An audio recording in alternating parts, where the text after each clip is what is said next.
नमस्कार, हमारे साथ हैं वेद विद्यार्थी खास तौर पर यहाँ पर अभी कार्यक्रम हुआ है, कालक्रम को लेकर इन्होंने जो कार्यक्रम बताया है और उसमें समझाने की कोशिश की है। हम इसी पर बातचीत करेंगे और क्या भारतीय खास तौर जो पढ़ाया जा रहा है ये सही है या नहीं है, कालक्रम को कैसे नहीं लोगों को बताया जाता है। सर, आपको बहुत बहुत स्वागत है। जी जी। खास तौर पर आपने कालक्रम पर काफ़ी अच्छा बताया, सेशन दिया। हम ये जानना चाहते हैं कालक्रम पर कहीं अध्ययन नहीं किया जाता है। हाँ, ये एक बहुत बड़ी समस्या है। इतिहासकारों को केवल इतिहास का नरेटिव पढ़ाया जाता है, लेकिन जो समय उसके अंदर दिया गया है, जैसे बुद्ध का समय, उसके बाद आदि शंकराचार्य का समय, ये जो समय है उन्होंने एक औपनिवेशिक काल में एक पद्धति के आधार पर निर्धारित की, लेकिन उसके बाद केवल उन्हीं डेट्स को लेकर के इतिहास का नरेटिव पढ़ाया जा रहा है। लेकिन हमारी जो पारंपरिक जो कालक्रम है वो इससे भिन्न है, क्योंकि महाभारत का समय ही 5000 सालों से पुराना है, तो उसके 1200 वर्षों के बाद बुद्ध का जन्म होता है। लेकिन अभी जो पढ़ाया जाता है कि महाभारत काल के लगभग 2800 वर्षों के बाद उनका जन्म हो रहा है। तो ये 1380 वर्षों का एक कालक्रम गड़बड़ी है, जिसको आधुनिक इतिहासकारों ने उसको एक तरीके से उन्होंने उसका तिरस्कार किया इस आधार पर कि क्योंकि उनके पास कुछ साइंटिफिक एविडेंसेस नहीं मिलते। लेकिन जो कालक्रम है उसका जो अध्ययन है ये मल्टी डिसिप्लिनरी है। 200 साल पहले हमारे पास वो साधन नहीं थे। आज हमारे पास साधन है कि हम एक मल्टी डिसिप्लिनरी स्टडी कर सकते हैं। उसमें से एक आर्कियो एस्ट्रोनॉमी जो है वो एक बहुत ही साइंटिफिक सब्जेक्ट है, जो कि प्राचीन काल में जो एस्ट्रोनॉमिकल ऑब्जर्वेशंस को देख करके जो हमारे ग्रंथों में रिकॉर्डेड है उनको एक परफेक्ट डेटिंग हम कर सकते हैं जी। और वो एक्यूरेट डेटिंग पे जाता है, तो वो एक बहुत बड़ा साइंटिफिक एविडेंस हो सकता है। उसके आधार पर हम कालक्रम को निर्धारित कर सकते हैं।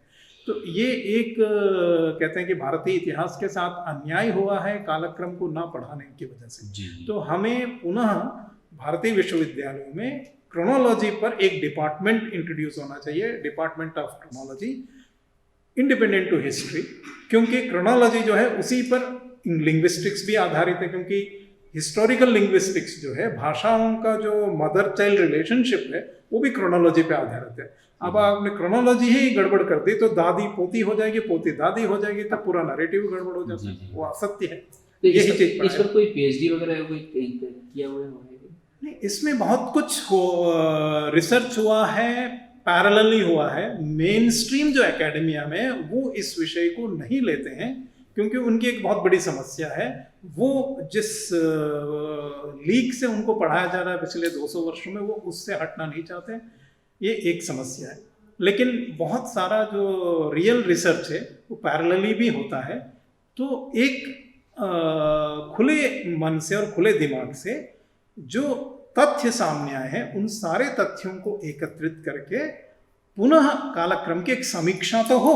ये नहीं कह रहे कि आपको तुरंत किताबें बदलनी चाहिए, लेकिन एक ओपन और एक निष्पक्ष रूप से सारे तथ्यों की समीक्षा हो ताकि पूरा देश जान सके। इसमें सर ऐसा तो नहीं कि वेस्टर्न हिस्टोरियन ने इसमें छेड़छाड़ करने की कोशिश की? नहीं, उन्होंने नरेटिव में छेड़छाड़ करने की कोशिश की। कालक्रम में कुछ दो गड़बड़ियां थी, जो मैंने बताया था कि 2 शक संवत को एक मान लेने की वजह से वो हमसे ही गलती हुई। फिर महावीर और बुद्ध को दोनों को हमने समकालीन माना जी। इसकी वजह से हमारे लिए 1380 वर्षों की एक कालक्रमिक गड़बड़ी आई है भारतीय इतिहास में। समस्या है कि उसको ठीक न करने की वजह से आधुनिक इतिहासकार बुद्ध से आगे जाते ही नहीं, क्योंकि बुद्ध तक तो समय मिलता, बुद्ध के पीछे जाने पर आपकी क्रोनोलॉजी गड़बड़ हो जाता है, इसलिए वो सब प्री हिस्टोरिक है। भारत जैसा महान देश और उसका इतना महान विरासत, इतनी बड़ी इतिहास है, वैदिक युग, रामायण युग, महाभारत युग, सबको इन्होंने केवल 1000 वर्षों में समेट दिया। 1500 बीसी से लेकर 500 बीसी के बीच में, 500 बीसी के आसपास बुद्ध हुए। तो ये 1000 वर्षों में क्या हुआ वो कुछ नहीं पढ़ाते। 1500 बीसी से पहले भारत एग्जिस्ट ही नहीं करता, पूरा ब्लैंक था जी। कोई सिविलाइजेशन नहीं थी, कोई व्यक्ति नहीं था। लेकिन पूरे विश्व में इजिप्शियन सिविलाइजेशन 3000 बीसी तक है, ग्रीक सिविलाइजेशन भी बहुत प्राचीन है, लेकिन वो सब भारत को रिफर करते हैं। तो ये भारत कहाँ से आया? हाँ बिल्कुल। यहाँ तक कि ग्रीक माइथोलॉजी में उनके यहाँ वहाँ के जो ओलंपियन गॉड्स थे उनका भारत में आने का भी उसका उल्लेख उसके अंदर है। और बहुत सारे जो असीरियन एक रानी है सेमिरामिस, जी वो भारतीयों को हराने के लिए एक बार आए थे, एक बार हार गए थे, दोबारा वो सोच रहे थे कि किसी तरह हराने होंगे, लेकिन उनकी डेथ हो जाती है।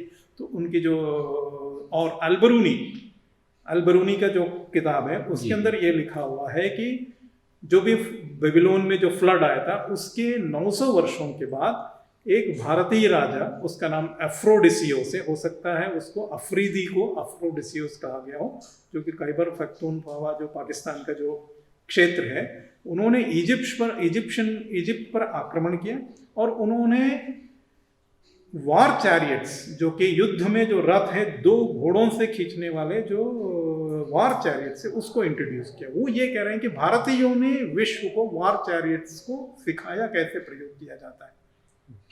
तो जो महाभारत कालीन जो रथ थे वो भारत में सबसे पहले 3000 BC के आसपास भारतीयों ने प्रयोग किया। उसके बाद अभी जो सिनोली में जो चैरियट्स मिले वो भी 2000 BC के हैं। तो उसका कोई समाधान इनके पास है नहीं अभी तक।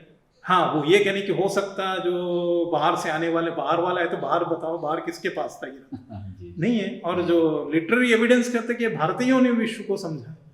तो भारतीय इतिहास को विशेष रूप से कालक्रम की गड़बड़ी की वजह से भारतीय इतिहास को समझ नहीं पा रहे।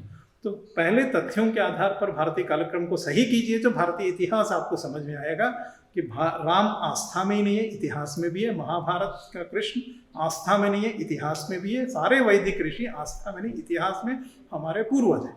बस ये तथ्य हमारे बच्चों को पता लगे, तब उनको भारतीयता पर और भारतीय होने पर गर्व होगा।